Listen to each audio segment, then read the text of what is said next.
What's going on, guys? Car review guys here. My name is AJ, and this week we have the 2024 Mazda CX-30.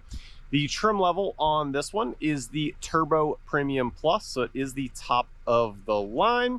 And we are going to be doing a full review today. Next video is going to be 5 things to love, 5 things to improve.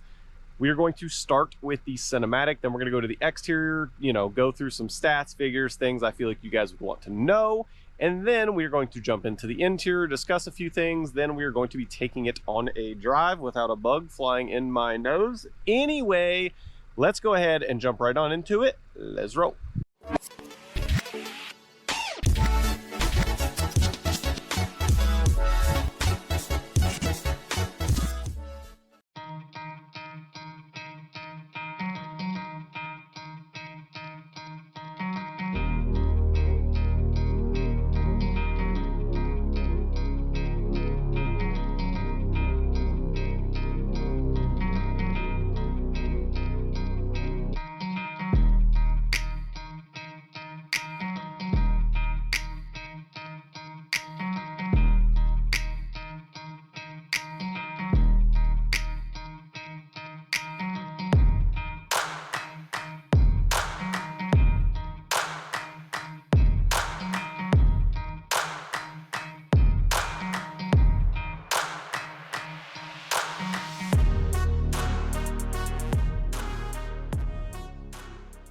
Starting with some of the stats and figures, this Turbo Premium Plus has a 2.5 liter turbo 4-cylinder, pushing 250 horsepower and 320 pound-feet of torque. Transmission, you're looking at a 6-speed automatic. Drivetrain is all-wheel drive.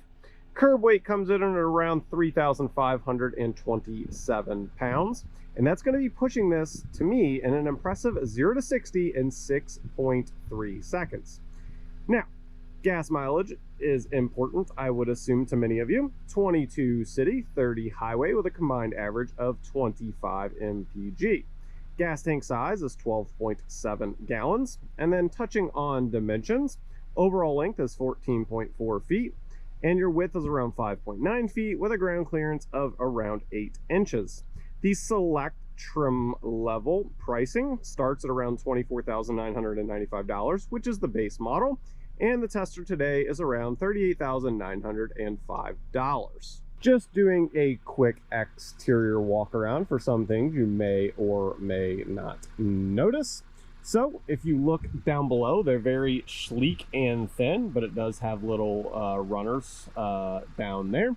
Up above, we do have the headlamps, and I will turn on the blinker here so you can see it. So those little runners for the blinkers, that way you can see them, kind of cool. They kind of fade in and out, and you can also notice it's on the mirror as well. Taking a look at the driver's door handle, if you can see right there, it is keyless entry, which is nice. It is only on the front doors. It is not on the rear doors. As far as looking at this vehicle, if you guys are not new to my channel, take a guess what you think I don't like about it. All right. So that was an opportunity for you to pause. So obviously it's the plastic. I don't ever like plastic. To me, it just doesn't look amazing, especially when you have all of the nice chrome to make it really feel special, and then you put black plastic. I don't know, it's just me. I wish that was optional, so that way you don't have to have that. Wheels, super nice, gloss black. Gas tank is here on the driver's side. And then coming around to the rear, many of you have talked about it. The tail lamps really kind of resemble Ferrari, which is pretty wild, but it really does. But Mazda always does a good job on design, except for that black plastic. But nonetheless, if you want to pop the rear hatch, it is located right underneath. You just simply press and up it will go. Now, I have 2 sets of golf clubs back here. I feel like giving you some perspective as to how they fit. It is kind of narrow, so you cannot quite fit them this way, so they have to go this way. Now, few options here. Obviously, you can fit 3 or 4 golf bags here, but you can only obviously have that seat up.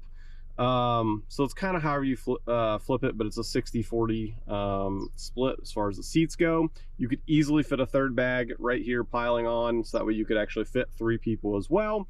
But this kind of gives you a size perspective, but I will put the cubic feet right here for you. This is where I have the passenger seat sitting right here, so still plenty of room. Now, if we step back here, this is what it looks like before I get in, trying to get the camera for a good angle for you. I test every single vehicle, whether it's easy to get in or not. So let's test this here. Stepping up there, you can definitely tell there's 8 inches of ground clearance. Now, getting in here, let's see, got a duck for sure, nice and slow. Okay, not bad.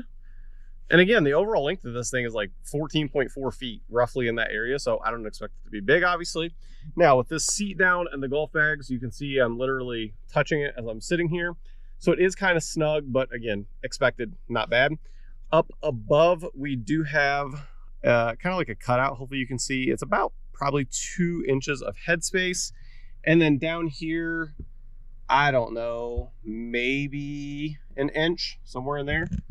Maybe that's a better angle. So again, I'm 5'9" for those of you who are new to my channel, but yes, it is a little bit snug, but certainly doable as long as you don't have a bunch of giants riding in this vehicle.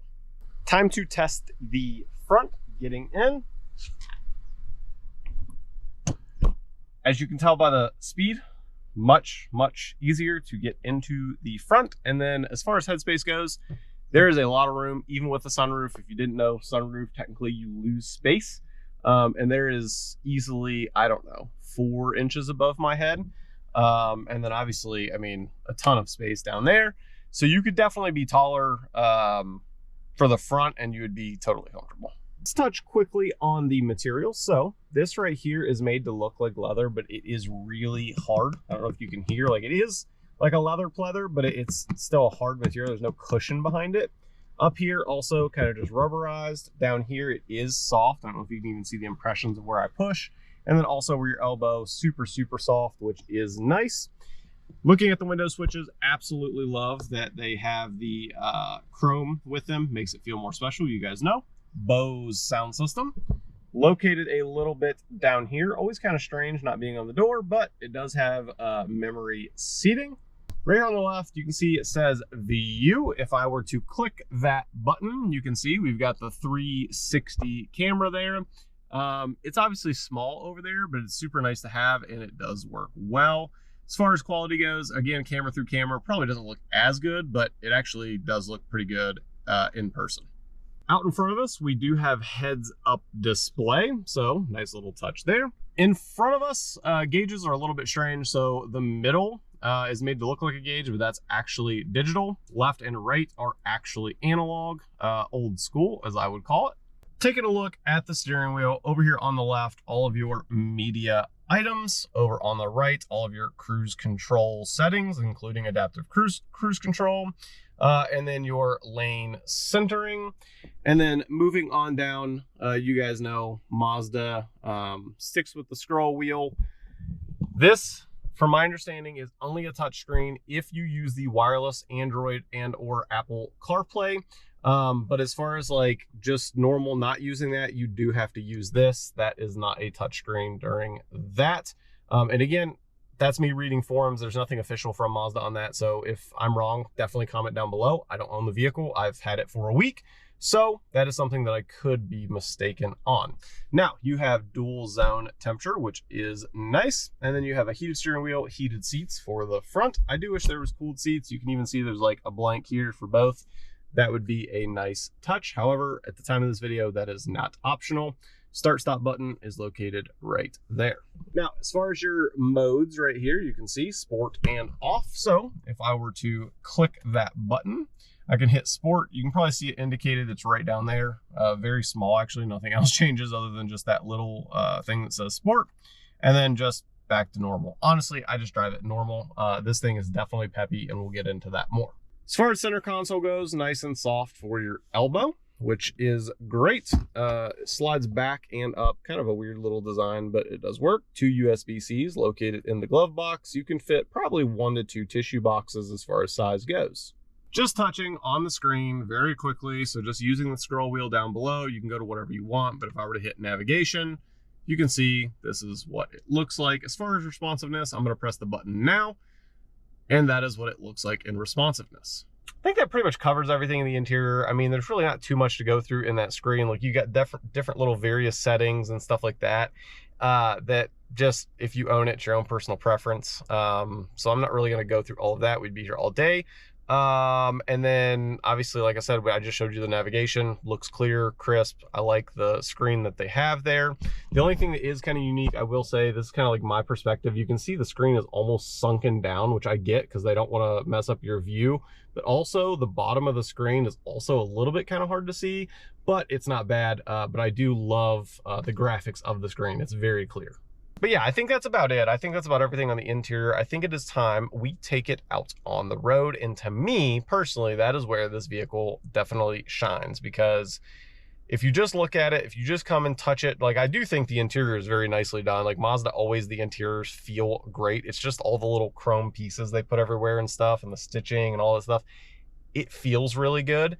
But once you drive this thing, like, I was genuinely surprised, because no offense, looking at it, it looks like a general, like, daily 0 to 60, 8 seconds, 7.5, somewhere there. No, 6.3. This thing scoots for what this is. So let's get it out on the road. As we get this CX-30 out on the road, what are my first impressions? The very first impression I noticed is the steering. It is really heavy compared to a lot of modern day cars. A lot of times, like, manufacturers just go to like the little pinky movement. No. This thing is heavy. There's no question about that. And the reason for that, and I do understand, Mazda is all about the driver's experience. They want a driver's vehicle, and I think they deliver on that, right? So you got to understand what they're selling and what you want, and they just have to align. And again, I definitely see where they get that from, because I feel absolutely this car is very, very fun to drive. And I say car, you guys know that really it's like an SUV crossover type deal. With that said, the next thing that I will touch on is noise. I've driven it plenty on the freeway, around town, stuff like that. And the only thing that I can honestly really hear is kind of like the tire noise. The tires are a little noisy. Let me be quiet, see if you can hear. I don't know if that comes through on camera, but again, so yeah, so you can hear just a little bit of tire noise, but wind noise is really good. They've refined that pretty well. And as far as the other noises goes, like motor, let's hit it and get it. Let's see. So I don't know if that comes up on camera. You can certainly hear the acceleration. I mean, nothing more or nothing less. Like, to me, that's what I expect. Like, it's not like it's some ultra luxury vehicle where it's supposed to be dead silent. And to me, for the price tag, under $40,000, I think that's pretty good. The other thing that I have noticed, speaking of kind of engine noise, is this thing has get up. Like, honestly, like, and you guys know, like, and again, I'm comparing apples to apples, right? Like, I mean, you guys know I'm a supercar owner, so I definitely know what fast is. But like right now, if I need to hit it and get it and just go, the all-wheel drive just grabs, 0 wheel spin, and we're out here. Like, it is properly good. The other thing that's crazy about this to me is, being a 4-cylinder, a lot of times when you're winding out a 4-cylinder, it honestly just, it feels like it's killing itself to move. And in this, like, it almost feels like the old days with a V6, and it just feels kind of effortless. So it's definitely a really good feeling that Mazda's put in the powertrain and the drivetrain here. We're coming up to the cattle guard. Every week we do it to test suspension and noise. So let's see how it does. In 3, 2, 1. Very acceptable suspension wise. Honestly, maybe just a hair better than I expected.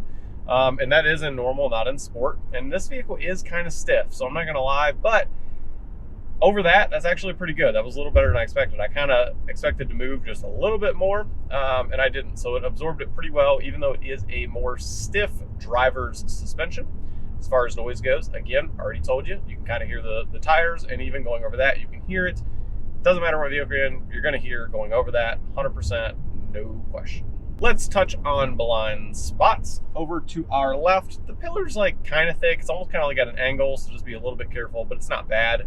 Over to our right, definitely a decent blind spot back there for sure.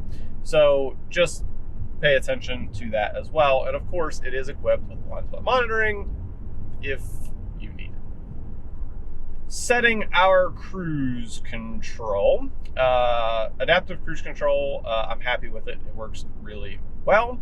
The lane centering, I think Mazda's actually improved upon it. I have not read articles. I don't know if they've actually changed something, but I'll tell you this, from just a year or two ago, I think it's vastly improved. They had to have made updates, there's no question, because before, even with, it was supposed to be lane centering, and it still kind of just ever so slightly, like the steering wheel was kind of jittery almost, and now it's a lot more smooth, a lot more refined. You do have lane departure warning and kind of like the lane assist, if you will, if the cruise control is off. So it'll like highlight and tell you like in yellow, like, hey, you're leaving your lane. It'll almost kind of like try to steer you back just a little bit, but you cannot use lane centering unless you have your cruise control set. So just something to keep in mind. One thing this vehicle is missing that, as far as I'm driving, would definitely be cooled seats. If I could have cooled ventilated seats, that would really, really be nice. Especially when this is the top of the line for the CX-30. I don't necessarily expect it to be optional, but maybe just have it as a package, like cooled ventilated seats. That would be nice, 500 bucks, whatever it is. I think there'd be a lot of people that would pay that, because especially here in Arizona, it is 7 a.m. and it is already 75 degrees, which beautiful right now. Today's high is like 105 and we're not even in the heat of the summer yet. And cooled seats make a really big difference, especially in this part of the world. Let's test the acceleration in sport mode, just cruising, just downshifted, and here we go to the floor. And I mean, it actually like literally will pull, like it's pretty impressive. Now up here we have a little S-turn, so let's test some of the brakes, some of the steering, the sport suspension I've already told you. So let's just take off right out of the rip to the floor, just a hair of wheel spin, not bad. Coming up here to this S-turn, let's jam on the brakes. Oh, that's way better than I expected. Hitting the brakes, back end tries to kick just a little bit, coming through it, accelerating, mashing on the brakes again. This is such a fun vehicle to drive. This is the best crossover SUV, whatever you want to call it, driver's vehicle I've ever driven. Like, you can properly have fun. Someone literally just came in my lane. I have no idea what they're doing. Nonetheless, definitely one of the best driver's vehicles I have ever driven. This is a really fun one.